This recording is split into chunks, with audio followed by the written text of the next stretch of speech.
Thank you for taking the time to join us. The four of us worked together to come up with topics we thought would be of most interest to you today. And we will be discussing leukopenia and leukocytosis, Dr. Chris Benton, anemia and polycythemia, Dr. Kelly Casteel, and thrombocytosis and thrombocytopenia, Dr. Millado. All right, first up, Chris Benton. Generally speaking, tell us how you approach both a low and a high white blood count. Thanks. Yeah, thank you, Michelle. First off, I just want to thank everyone for joining, and it's really good to be able to do this. And we get a lot of hematology consults, and so we wanted to go over this kind of refresher with everyone, and we thought it would be good to be to kind of go over high and low blood counts. There's three big lines of cells that the bone marrow makes: the white blood cells, the red blood cells, and the platelets. And so I'm going to be talking just a little bit about the white blood cells. And the white blood cells can be high or low on your CBC. And so this refresher is just to talk about kind of how we approach that. For all blood count abnormalities, I always tell patients that the bone marrow is kind of like a basic fundamental process in the body for making blood cells. It's kind of like the heart or breathing. Your body should keep your blood cells in a normal range, regardless of what's going on. So when we see blood count abnormalities, we kind of want to know what's going on and why the counts are abnormal. There are always 5 things that I tell patients that can sort of lead to count abnormalities. The first thing I always think about is, could this be normal? This exists on a bell curve, and so there are some patients that live at the upper or lower limit of normal. Secondly, I think about, I say it as medications, but basically things you put into your body. The third thing is inflammation. The fourth thing is nutrition. And the fifth thing is a primary bone marrow disorder. So just to expand a little bit upon those 5 things, normal, I mentioned the normal blood counts sort of exist on a bell curve, and some folks may live at the high end or low end of normal. With regard to medications, I think about things you put into your body. So medications, supplements, and toxins. These things can cause your blood counts to be high or low. And then the third thing is inflammation. This is a huge category of things. Infections, autoimmune disease. We think that obesity can cause inflammation. And so these things can affect the blood counts as well. Next is nutritional. Nutritional deficiencies usually cause low counts. But we do think about it in some context when we talk about platelets. We think about nutritional issues. And then, of course, as hematologists and oncologists, we always think about a primary bone marrow disorder. And there's multiple bone marrow disorders that can cause problems. And so we keep these things in mind. I sometimes talk with patients about how there are extrinsic things and there are intrinsic things that can affect the bone marrow. The extrinsic things being medication, supplements, toxins, inflammation. These are all things that can sort of irritate the bone marrow from the outside or affect the bone marrow from the outside, for instance, in the case of nutritional deficiencies, versus intrinsic problem, which is where the bone marrow itself is either putting out too many cells or not putting out enough cells. So with that framework, that's my general approach when I'm talking with patients and talking with them about how we're going to work up their blood counts. I'll get into some specifics, and we looked over all of the questions that everyone sent, and hopefully we'll get to sort of these questions as we go along. When patients come in with high white blood cells, I always recheck the counts. So I'll check a CBC. I check basic labs as well with the CMP. I also check some inflammatory markers. This is my practice. I'll usually check a CRP, ESR, and LDH.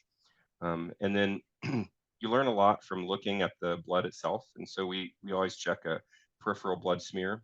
We look at the manual differential. So we don't just rely on the automated differential, but when there's high white blood cells, we want to know what types of cells there are. And then in a lot of cases, I will check for BCR-ABL, which is the driver for chronic myeloid leukemia. And I'll also check for other myeloproliferative neoplasms like myelofibrosis. And there are 3 genes that we check for that can drive myelofibrosis. One of the questions that we got is, what workup can we do beforehand? I think it's important for a lot of patients that you recheck counts. If a patient has a white blood cell count of 11, for example, that doesn't automatically trigger a hematology consult. But history is very important, and so what's going on at the time when you check the blood counts, and what's going on when you recheck the blood counts as well. But for persistently elevated counts, one thing that you can check is inflammatory markers. So in addition to taking a complete history, I find some utility in those inflammatory markers. They're non-specific, but they can give you an idea if there may be something going on. The last thing that I check is a flow cytometry. And among these tests, rechecking the labs, checking inflammatory markers, and maybe even checking flow cytometry is something that can be done by the primary care service. And of course, looking at the smear as well. For low counts, my workup is pretty similar. I recheck the blood, of course, check a CMP. I'll also look at B12 and folate because these are used in making white blood cells. I'll check inflammatory markers because inflammation can cause both high blood counts and low blood counts. I also check for certain infections, so HIV and hepatitis serologies. These are big infections that, if present, may be leading to low counts. And then, of course, we always look at the smear as well. So again, for low blood counts, some things that you might be able to check when the patient is on the way to hematology or prior to sending them to hematology. Some basic nutritional labs, B12 and folate, some inflammatory markers, HIV and hepatitis, and maybe even reviewing a smear as well. That can be useful for when the patient comes. One of the reasons that these things can be useful is because oftentimes we're making a decision about whether or not to look in the bone marrow. So in terms of that intrinsic problem of what's, the intrinsic problem that may be going on, if it's a primary bone marrow issue, if we have these peripheral blood labs, then we can make that decision at the time of seeing the patient. One other thing that I sometimes check is a protein electrophoresis. Oftentimes we pick up myeloma in other ways, but sometimes it can be count abnormalities, and so I will look for to see whether or not the patient may have any evidence of an M spike with a protein electrophoresis. There are some special circumstances that I wanted to mention about white blood cells. The first one is if you ever see blasts in the peripheral blood, blasts or stem cells or baby cells in the bone marrow, babies should not be out of their home. They should stay in the bone marrow. And if you ever see blasts in the peripheral blood, that should trigger an immediate call to hematology so that we can work that up kind of immediately. We got a couple of questions about high MCVs. We're going to talk about red blood cells later, but a patient who is elderly and who has low white blood cell count, and you also see a high MCV, that's one thing that might trigger a consult because this could be evidence of myelodysplasia. And so low white blood cells, along with other count abnormalities as well, so low counts in multiple cell lines, that might trigger a consult sooner rather than later. And then there's some specific cell types in the white blood cell differential that might cause you to take special notice. Monocytosis, the most common cause is probably reactivity, but certainly in elderly patients, we think about certain types of leukemia, and that might trigger a bone marrow examination. And then high white blood cells with basophils is sometimes something we see with chronic myeloid leukemia, and that's something that we would like to see probably sooner rather than later as well. We got some questions about cutoffs. What are sort of the cutoffs for hematology consult?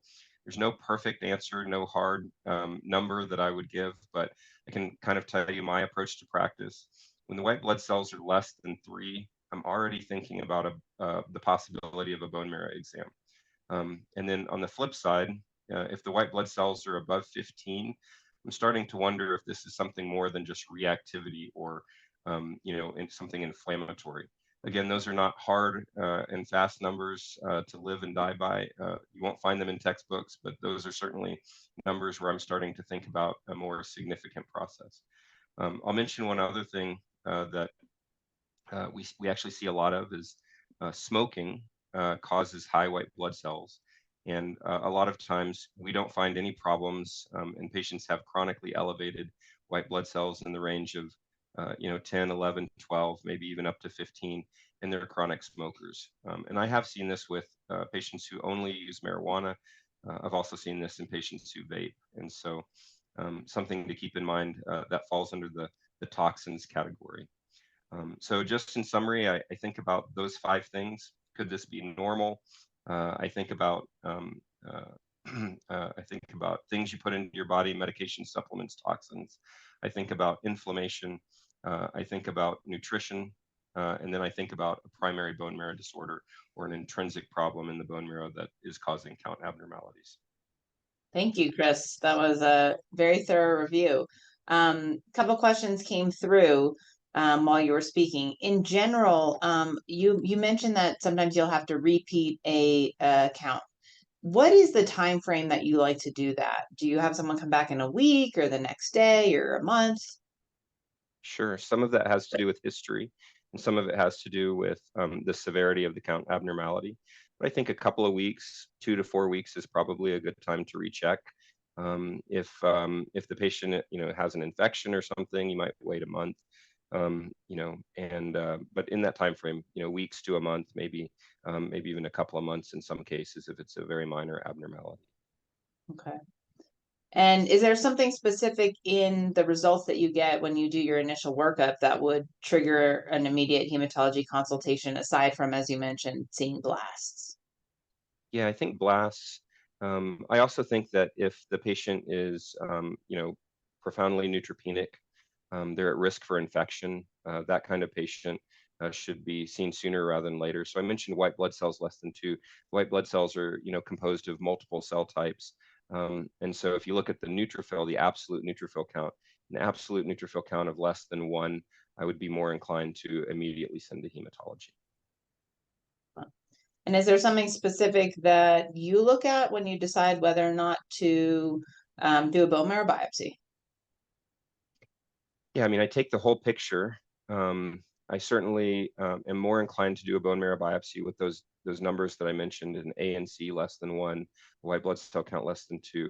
I'm also more inclined to do a bone marrow when I see multiple cell types that are affected. So more than one line of cells, not just white blood cells that are affected. And I'm also more inclined to do a bone marrow examination if there's immature cells, not just blasts, but immature granulocytes as well. I mean, the most common reason for that, of course, is still reactivity. But if we see it's persistent and we don't have an explanation for it, then we're inclined to get a bone marrow. We also listen to the patient's symptoms. Sometimes these things are coincident with when they're feeling more fatigue or when they're having additional constitutional symptoms. And in those cases, more inclined to get a bone marrow. Thank you so much. We are going to move on to our next presenter. And before we move on, I want to let everyone know that the webinar chat is not working. However, the question and answer section is. So please utilize the question and answers, and we will get to those as time permits. Next up, we're going to be talking about our red blood cells. So Dr. Casteel, what are some of the red flags that you think about when you're seeing a patient who is referred for anemia? Yeah, thanks, Michelle. So obviously if anemia is severe, so if you're dealing with a hemoglobin less than 8, and I think that prompts in most doctors a pretty urgent evaluation, primarily for bleeding. And if there's no obvious bleeding, looking for hemolysis. And if there's hemolysis, we should see them quickly to figure out what's going on. But if we're looking at a mild anemia or a mild chronic anemia, initially, of course, we want to think about iron deficiency, nutritional deficiencies such as B12 and folate, like Chris was mentioning. And I see a lot of primary care providers going ahead and checking a screening serum protein electrophoresis, which I think is a great way to start when we're looking at persistent mild anemia. Of course, we all know that that anemia is often secondary to something else. So it may be sort of general anemia of chronic disease or anemia of inflammation. But I also like to not miss hypothyroidism, get a good history for alcoholism, things like that. Things that really get my attention that, like Chris was saying, this could be a primary hematologic disorder that needs a bone marrow biopsy, are just like Chris was saying, if other cell lines are involved. So if it's referred for anemia, but I look and I see, oh, actually there's also thrombocytopenia, or there is low white blood cell count, or an abnormal differential. And I know I saw somebody in the Q&A asked about nucleated red blood cells. So nucleated red blood cells are also a red flag for me. Now they can be a sign of hemolysis. So again, if we're seeing a lot of red cell turnover, we'll see increased nucleated red blood cells. But in general, that's something I pay more attention to. Like Chris was saying, we previewed a lot of the questions that came through. And a lot of people were wondering about, how should we approach an elevated NCV? And do I consider this, would I think of this as a red flag for a more serious problem? So in general, if you have isolated chronic anemia, it is less likely, it's most likely going to be secondary to something else. It is possible to diagnose myelodysplastic syndrome with isolated anemia, but I will be more concerned about that and more likely to get a bone marrow biopsy if another cell line is involved.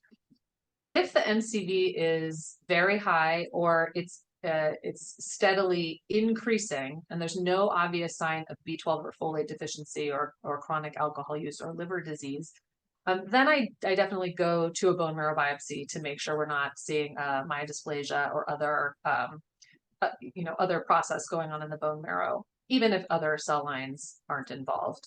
And because there was a lot of question about MCV, I wanted to highlight that a normal B12 level does not exclude B12 deficiency, in particular when the cause of that B12 deficiency is pernicious anemia from an intrinsic factor antibody, because the assay that most labs use to check your B12 level actually relies on that intrinsic factor. And so I almost always, if I have any clinical suspicion for B12 deficiency, which is very common, so and especially in an older patient, I will almost always get a methylmalonic acid to use that together with the B12 level to see if there is in fact clinical B12 deficiency. And I find it a surprising amount. A lot of us will check folate levels. Folate deficiency is much less common, again, unless there's alcoholism or very certain dietary patterns will make me think about that a little bit more. What about for patients who have an elevated red cell count? How do you approach? Yeah, so this is a very common referral that I get. And what I tell patients is that an elevated red blood cell count, so erythrocytosis or polycythemia, the first question I ask myself, well, is this primary, such as, polycythemia vera really is going to be the diagnosis we're looking for, or is it secondary to something else? And in the vast majority of cases that I see in my clinic, at least, it ends up being secondary. And the two most common reasons for secondary polycythemia are undiagnosed sleep apnea or undertreated sleep apnea. And I would say testosterone use, but we can see it in other chronic heart and lung disorders, although I do see it less often in that. So typically it's going to be sleep apnea. So if I have, if they come in and they have a clear history of high dose testosterone use or untreated sleep apnea, I usually recommend addressing those. I may send peripheral blood testing to definitively rule out polycythemia vera, but usually the history will point me pretty strongly in the direction of it's a secondary cause. If I have a reasonable suspicion that it could be primary, it could be polycythemia vera, I send a peripheral blood JAK2 V617F mutation analysis, ideally to a lab that will reflex that to an exon 12. If you get back a negative peripheral blood JAK2 analysis, you've ruled out polycythemia vera with about 95% confidence. And so what I tell patients is that, so let's say we do all the testing, we don't have a good secondary cause and we don't have a good primary cause, and the JAK2 testing is negative. About 5% or less of patients will have JAK2 negative polycythemia vera, and in that case I would go to a bone marrow biopsy. But in general, if that test is negative, and I'm seeing more and more primary care providers sending that test, really the next step is to look for a secondary cause. And can you tell us a little bit about how you would approach management for those patients who you're suspicious may have secondary polycythemia? Yeah, that's a great question. So So if it is due to testosterone, and I know you and I talked about this recently, and so I looked up what are some official guideline recommendations, because this is something I commonly see. And also blood banks, blood donor centers often have an established process for performing phlebotomy on patients that have erythrocytosis secondary to exogenous testosterone use. The Endocrine Society guidelines actually say that if you have a patient receiving testosterone and their hematocrit is greater than 54%, the first thing you should do actually is stop or decrease their testosterone.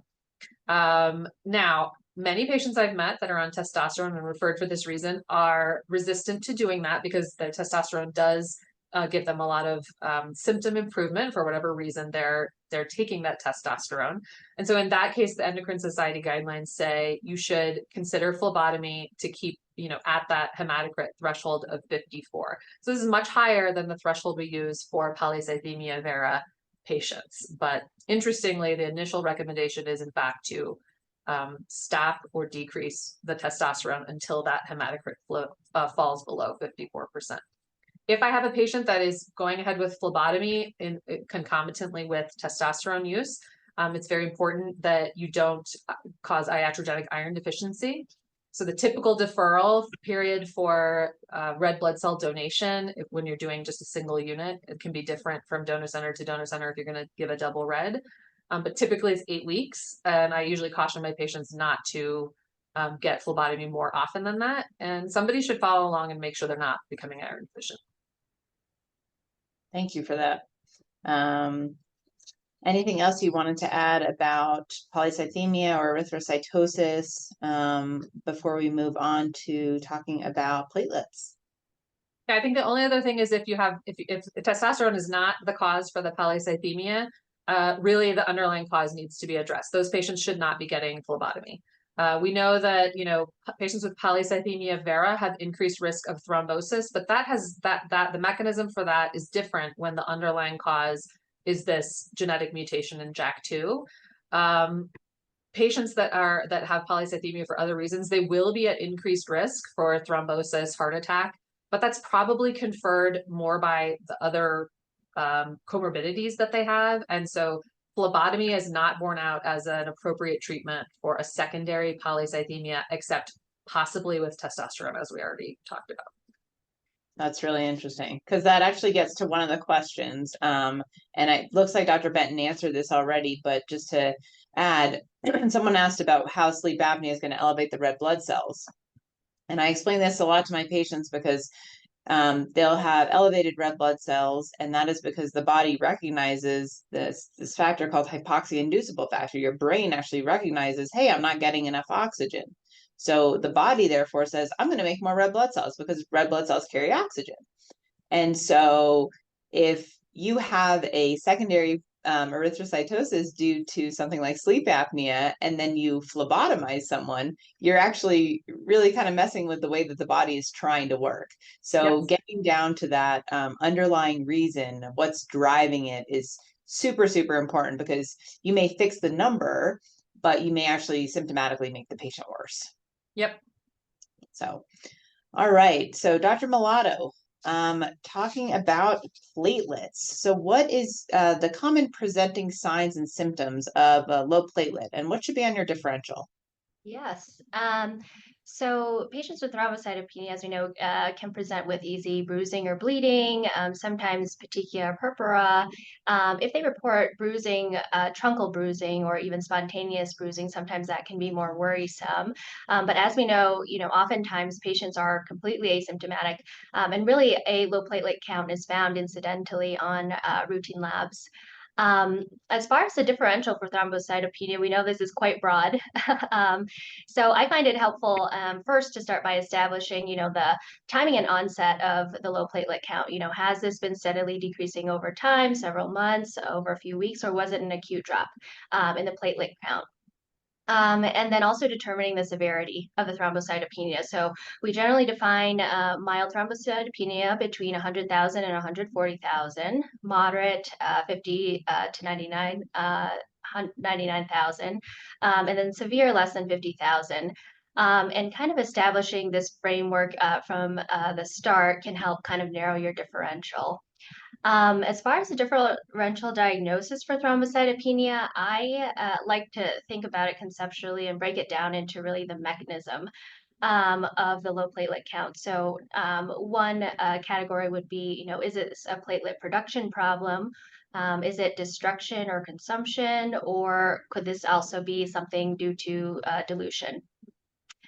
So in regards to platelet production, common causes for this would be things like liver disease. So we know that the liver produces thrombopoietin, and so when they're in severe liver disease, especially when there's when the synthetic function is impaired, low production or reduced levels of thrombopoietin can lead to a low platelet count.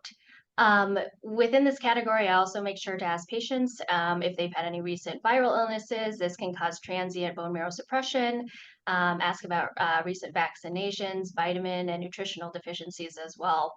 And then also asking about any symptoms, constitutional symptoms, B symptoms, et cetera, that might prompt suspicion for a primary bone marrow disorder. And then lastly, under platelet production, this is more rare and might be elucidated in a family history, but there are also rare hereditary forms of thrombocytopenia as well. So I have a handful of patients with that. When it comes to destruction and consumption, specific, I would say, to the outpatient setting, would be things like drug-induced thrombocytopenia. So it's important to do a thorough medication review. Certain antibiotics like beta-lactams, Bactrim, certain anti-epileptics are common causative agents. Also under this category would be autoimmune-mediated thrombocytopenia, particularly maybe if a patient has a history of autoimmune disease, ITP, where essentially, a patient develops antiplatelet antibodies leading to platelet destruction. And then another thing to think about is, if on exam or on previous imaging, a patient has splenomegaly, then there can be platelet sequestration causing a low platelet count as well. Less commonly, I would say, if a patient has a mechanical heart valve or they were recently discharged from the hospital, then you can think of things like DIC or heparin-induced thrombocytopenia if they've had a history of that exposure. But that is more I would say, in the inpatient setting. Wow, so very extensive differential there. Yeah, as far as initial lab workup for that. So for thrombocytopenia, I generally start with a CBC with differential CMP. A peripheral blood smear is also helpful here. This can help. You can see platelet clumping on a smear, causing pseudothrombocytopenia. Also evaluate any morphologic abnormalities in the blood cells. A citrated platelet count, so in a non-EDTA tube, can also help differentiate pseudothrombocytopenia from true cytopenia. And then HIV, hepatitis testing, testing for nutritional deficiencies like B12, folate, and copper, and then maybe a screening ANA as well for the initial workup of thrombocytopenia. I'd say in the appropriate clinical context, I'll consider coagulation studies, maybe in someone with a history of liver disease or if there's suspicion for DIC. And then also H. pylori stool antigen in select cases, if a patient has abdominal complaints or dyspepsia, because there can be some cross-reactivity and autoantibodies against H. pylori. So that's one kind of to keep in mind. And then also just looking back, this doesn't really fall under lab testing, but I always look back to see if there's any abdominal imaging that's been completed recently, or on a case-by-case basis, I'll order an abdominal ultrasound to assess for hepatosplenomegaly as well. Thank you. And what are certain things that you might notice that would indicate a bone marrow biopsy or a referral to hematology needs to be initiated? Yeah, I think that was one of the questions in the chat as well. So I'd say I would consider a bone marrow biopsy. One, if the thrombocytopenia is unexplained, similar to what Dr. Casteel and Dr. Benton had mentioned, I also am more inclined to order bone marrow biopsy. If there's concomitant cytopenias, so anemia or leukopenia, or even concomitant cytoses, where there's a higher suspicion for a primary bone marrow disorder. And then I think there was also a question in regards to, when to refer to a hematologist for thrombocytopenia. I'll preface by saying, I think we all are happy to see a patient anywhere along the continuum of this workup. But I would say that I would encourage, a referral if the thrombocytopenia remains unexplained, despite your initial lab workup. In patients maybe with moderate or severe thrombocytopenia, and especially if it's associated with any bleeding, or again, if there's any concern for a primary bone marrow disorder. Thank you for that. What about on the flip side? What about when the platelets are elevated? What do we do for that initial workup? Yeah. So just to preface, thrombocytosis we generally define, and it can vary a bit based on the lab reference range, but greater than 400,000 generally speaking. My initial approach to a thrombocytosis workup is a CBC with differential, CMP, LDH, peripheral smear, and then looking into iron studies, ferritin, and then inflammatory markers like ESR and CRP. And if this workup is negative for either iron deficiency or inflammation, then at that point, I feel like that would be appropriate also to refer to a hematologist. I would also keep in mind any cases where a patient has thrombocytosis and also a history of arterial or venous thrombosis. So that's very important. And then once, a referral is made and that initial workup is unrevealing, then it's usually a stepwise approach for me. After the initial testing, then I'll perform labs to essentially diagnose or rule out something like a myeloproliferative neoplasm, which is inclusive of things like essential thrombocythemia. And this is, again, with JAK2 testing, MIPL, CALR, and also check BCR-ABL at that point. But we are obviously happy to perform that workup. Excellent. Thank you so much. And I'd also like to add, because I know there are a lot of primaries here, something that I look for is trends. So even though someone's platelet count may be normal, maybe it's 160, but maybe for the past 5 years, they've had platelet counts in the high 300s. That would also be important. So definitely the fact that you guys are checking on a yearly basis and have that background, at least for me, is really important in my workup. And the numbers don't necessarily have to fall out of the normal range, but if it's a clear difference for that patient, then I think that could be significant.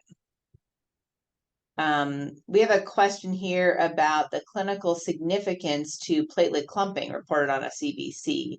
And I think that is really important because sometimes at reference labs, the patient will go in, have their blood drawn, it'll sit in the tube for a while, get collected at the end of the day, and then be run. And sometimes that can actually predispose to some clumping. I've had times where I've seen a patient in consultation for thrombocytopenia, and it turns out that they clump in time, but not immediately, even if it's just EDTA and you don't have to do the citrated tube. So I've done this experiment a couple times where I've run it.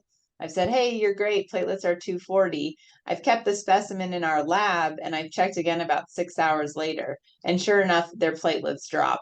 So that's something that's considered pseudothrombocytopenia. It is purely a test tube event. It is not a increased risk of them clotting in their bodies. But having being able to see us and have us test immediately the specimen, not have it sit, can actually be really useful. So I found that a couple times. Kelly, Kristen, anything else you wanted to add about thrombocytosis or thrombocytopenia? No, I think that wraps everything up, but I'm happy to take any questions. Wonderful. Thank It looks you. like we've got, thank you. And thank you all for your wonderful explanations. We've got a couple questions here. Someone was asking about using the interpretation of ferritin in evaluation of iron status in view of it being an acute phase reactant. So Dr. Casteel, can you address that? Yeah, and I know we saw a lot of questions about this in a lot of the questions that everybody submitted prior to the talk. So my approach to interpreting the iron studies and the way I explain this to patients is that there's a reason why when we send a full iron panel, we look at 4 different things. So ferritin is always the first place that I look if I'm trying to assess somebody for iron deficiency. But as this person asking the question points out, if somebody has inflammation or a process going on that's falsely elevating their ferritin as an acute phase reactant, it can be a little bit trickier to figure out if somebody is iron deficient or not. So the 2 things I look at next are, number 1, what's the size of the red blood cells? So if they have microcytosis or if their RDW is increased, then that makes me, I have persistent suspicion that they may be functionally iron deficient. And then what I look at is a transferrin saturation. So the important thing to know about the transferrin saturation, it is calculated based on your serum iron level. And the serum iron is probably the least reliable indicator of your iron stores of the iron panel. And the reason for that is that it changes based on your dietary exposure to iron. So the most accurate complete iron profile is going to be done fasting first thing in the morning. And then you can calculate an accurate transferrin saturation if you're reasonably confident that you have an accurate serum iron level and transferrin. And so in that case, if you have a transferrin saturation of less than 20, that patient is probably at least functionally iron deficient. But what we don't know is, should we give that patient iron or not, depending on what's going on. Like, if they have a very strong inflammatory process, is the body trying to protect itself by sequestering iron? And I think the answer is we don't know, but there's an arbitrary cutoff ferritin of 800. If your ferritin is less than 800 and you have reasonable clinical suspicion that there's functional iron deficiency going on as well, you may consider giving iron supplementation.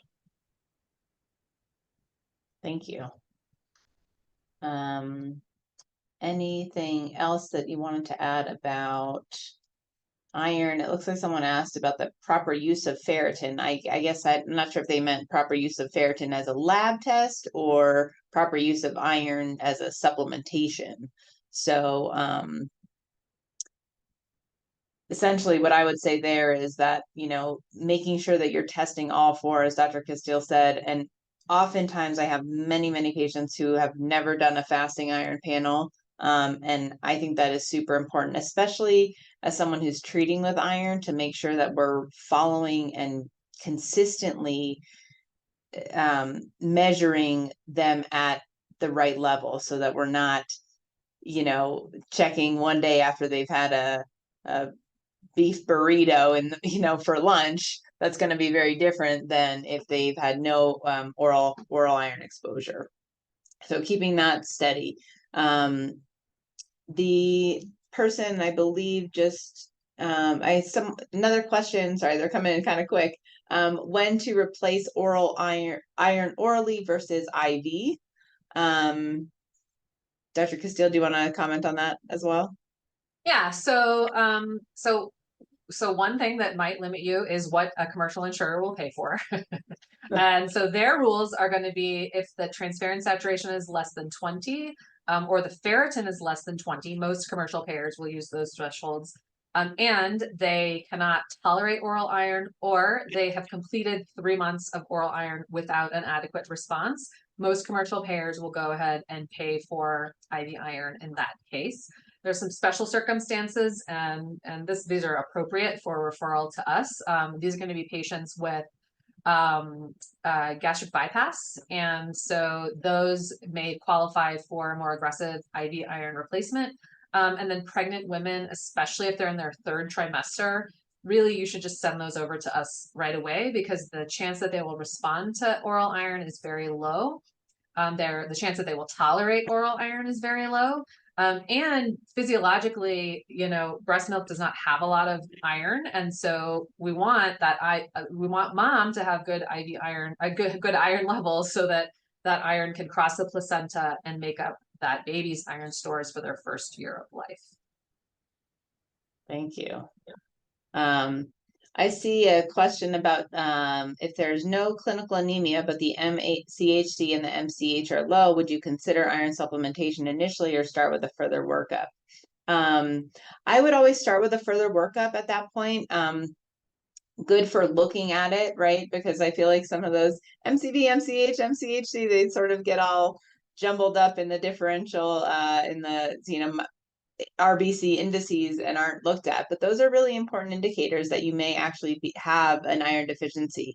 So if you notice that those are low or are dropping, definitely do a fasting iron panel and a ferritin, and have a conversation with the patient about where they may be losing blood, whether that's GI, whether that's absorption, menstrual bleeding. And then at that point, yes, starting an oral iron supplement if they're not status post gastric bypass, or someone with EOE who's on a twice a day PPI, those patients will also have difficulty absorbing iron orally. So just pulling up some more questions here. We've got 2 minutes left. Dr. Benton or Dr. Millado, any comments on either the questions or anything else that you've thought of? There's been a lot of questions on iron, and one thing that I would say is that oral iron is not tolerated a lot of times, and for those patients that need IV iron, we're happy to see them and give it.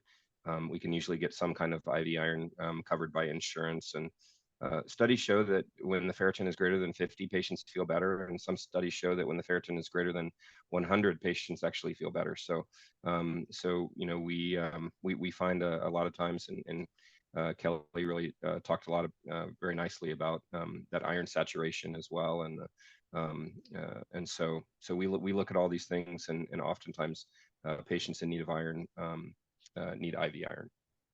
I see more complications with oral iron than I do with IV iron, honestly. Yeah, and one other thing I would say about iron deficiency is that it's really important not to miss a GI source of blood loss. And we can help figure that out, like, especially in a young woman, how important do we think it is that they should be referred for endoscopy? That question comes up a lot. And that can, that my thinking on that may change based on their family history, other risk factors. But if you have a postmenopausal woman who previously did not have anemia and now has iron deficiency, or any man with iron deficiency, it's important you push for a complete GI workup for that. I've had just recently multiple cases of GI cancers that were kind of missed because of that, until we noticed iron deficiency. Excellent. Anything else, Dr. Millado? Yeah, I could just add that, setting expectations, especially when patients are very symptomatic for iron deficiency, anemia, with fatigue, maybe pica, they want to know when they're going to start feeling better. So it's good to know those lab numbers. But generally, I counsel that, you can experience, improvement in those symptoms after 2 to 3 weeks, but really the optimal time to retest for after you've given someone an ideal, dose of your IV iron is give it at least 6 to 8 weeks to work before retesting your iron stores again to determine redosing. And then also echoing what Dr. Casteel said, I always say that, IV iron may just be almost like a Band-Aid, but really finding the source of the iron deficiency is key. So as soon as we diagnose that, then we should be getting the workup started, referral to GI or OB-GYN if it's a menstruating female, age-appropriate cancer screening, etc. Thank you so much. And thank you to our experts. Thank you to all the participants for joining our event today. We welcome your feedback. We hope you have a great rest of the day. And feel free to send questions along to any of us. I'm going to just put I was going to try and put my number in the chat. Let me see if that works. 404-423-3913. That's my cell phone. I'm happy to answer any questions. It looks like this chat just went to the four of us, which is not helpful. I'll repeat that number again. My cell is 404-423-3913. Happy to answer any questions that anyone has.